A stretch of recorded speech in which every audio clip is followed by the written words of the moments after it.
মিঠু একদিন সকালে দেখে স্কুলের মাঠে বড় একটা বেলুনের গাড়ি দাঁড়িয়ে আছে। মিঠু দেখতেই বেলুনের গাড়ির কাছে গেল। গাড়ির উপর লেখা রঙিন বেলুনের রাজ্য, ইচ্ছা পূরণের মেলা। মিঠু বেলুনকে জিজ্ঞেস করলো, দাদু, এই বেলুন কি সত্যি কথা বলতে পারে? দাদু একটু হেসে বলল, হ্যাঁ, তবে শর্ত আছে, সর্বদা সত্য কথা বলতে হবে। মিঠু মনে মনে ভাবলো, আমি তো সবসময় সৎ না।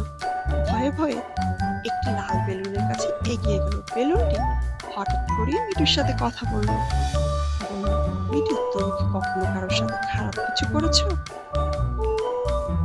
মিঠু মনে করলো, কাল রাহুলের বই লুকিয়ে রেখেছি।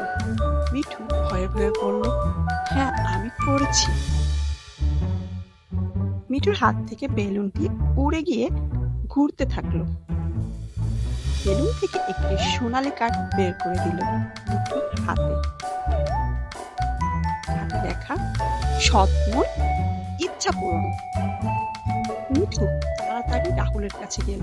রাহুলের কাছে যেয়ে ক্ষমা চাইল এবং হাত মিলিয়ে আবার বন্ধুত্ব করল।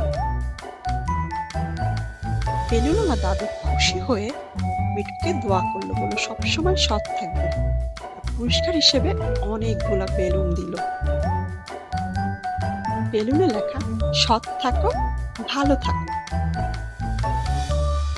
মিঠু বেলুনগুলো নিয়ে হাসি মুখে বাড়ি ফিরছে।